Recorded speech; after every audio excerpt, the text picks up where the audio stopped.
Hello guys, പുതിയൊരിടിലേക്ക് ഏവർക്കും സ്വാഗതം. ആഗ്രഹമുണ്ട് എല്ലാ ദിവസവും വീഡിയോ ഇടണമെന്നും ആ കൺസിസ്റ്റൻസി കീപ്പ് ചെയ്യണം. പക്ഷെ എൻ്റെ ഹെൽത്ത് അതിന് സമ്മതിക്കുന്നു.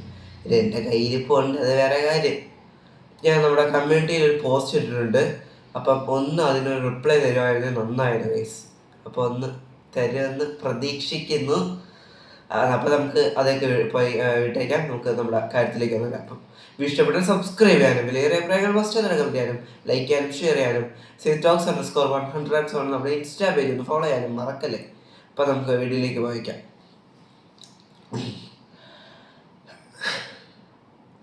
ഒരുപാട് പ്രതിസന്ധികൾ നേരിട്ടവനാണ്. കഴിഞ്ഞ 10 വർഷം തൻ്റെ ദേശീയ ടീമിനെ ഒറ്റയ്ക്ക് ചുമലിലേറ്റിയവനാണ്.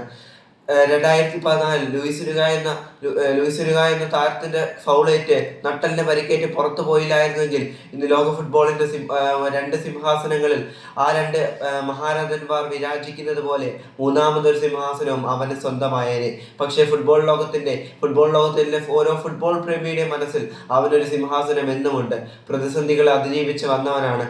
എന്നാൽ ഇന്നവൻ ആ രാജ്യത്തിന്റെ സ്വന്തം രാജ്യത്തിന് വേണ്ടി കളിക്കുന്നതിന് വേണ്ടി വെമ്പൽ കൊള്ളുകയാണ്. ആ രാജ്യത്തിന് വേണ്ടി കളിക്കുന്നതിന് വേണ്ടി തന്നെ എല്ലാം സമർപ്പിക്കുകയാണ്. എന്നിട്ടും വിധിയുടെ ക്രൂരതകൾ അവനെ വേട്ടയാടുമോ എന്ന് ഇന്നും ഫുട്ബോൾ ലോകം ഒറ്റുനോക്കുകയാണ്. പറഞ്ഞു വരുന്ന ആരും പറ്റിയല്ല, സാക്ഷാൽ റൊണാൾഡീനോയ്ക്കും സാക്ഷാൽ റൊണാൾഡോയ്ക്കും സാക്ഷാൽ പെലെയ്ക്കും സാക്ഷാൽ എന്താ പറയുക കഫൂനും എല്ലാം ശേഷം ഫുട്ബോൾ ലോകത്ത് റോബർട്ടോ കാർലോസിനും എല്ലാം ശേഷം ഫുട്ബോൾ ലോകത്തിന് ബ്രസീൽ സമ്മാനിച്ച മഹാപ്രതിഭ നെയ്മർ ജൂനിയർ എന്ന നെയ്മർ ഡാ സിൽവ സാന്റോസ് ജൂനിയറിനെ പറ്റി തന്നെയാണ്. പ്രത്യേകിച്ചൊന്നുമില്ല, ഞാൻ തള്ളി ഒരുപാട് പോയി.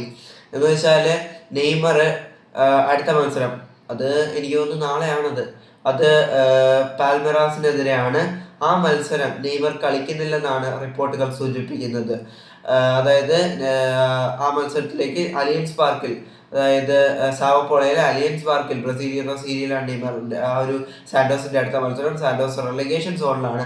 പക്ഷെ അപ്പോഴും നെയ്മർ ട്രാവൽ ചെയ്യുന്നില്ലെന്നാണ് അറിയുന്നത്. കാരണം എന്ന് വെച്ചാൽ അത് പരിക്കിന് ഒരുപാട് സാധ്യതകളുണ്ട്. കാരണം ഒന്നാമത് വേൾഡ് കപ്പ് അടുത്തിരിക്കുന്ന ഈ ഒരു ടൈമാണ്. നെയ്മർ എന്തായാലും വേൾഡ് കപ്പ് കളിച്ചേ തീരും. കാരണം അദ്ദേഹത്തിന്റെ കരിയറിൽ ഒരു വേൾഡ് കപ്പ് ഇനി ഉണ്ടോ എന്നറിയില്ല. ആർട്ടിഫിഷ്യൽ ടർഫാണ് അലിയൻസ് പാർക്കിൽ. അപ്പം അത് കളിക്കാൻ പറ്റില്ല എന്നാണ് അറിയുന്നത്. നെയ്മർ ട്രാവൽ ചെയ്യുന്നില്ലെന്നാണ് പ്രമുഖ മാധ്യമങ്ങൾ റിപ്പോർട്ട് ചെയ്യുന്നത്. ഒന്നാമത് ഇനി 3-4 മത്സരങ്ങൾ മെയ് 18 മുമ്പ് കളിക്കാനുണ്ട്. മെയ് 18 അറിയാമല്ലോ, ബ്രസീൽ ടീമിനെ കാർലോ ആൻസലോട്ടി പ്രഖ്യാപിക്കുന്ന സമയമാണ്. ഒരുപാട് പ്രഷർ അദ്ദേഹത്തിന് മേലുണ്ട്. അത് കൂടാതെ നെയ്മർ ഈ എഫേർട്ട് എടുക്കുമ്പോൾ അദ്ദേഹത്തിന് അത് കാണാതെ പോകാനുമാകില്ല. വീഡിയോ ഇഷ്ടപ്പെട്ടു എന്ന് തന്നെ കരുതുന്നു. Thanks for watching. മറ്റൊരു വീഡിയോ വരുന്നതുവരെ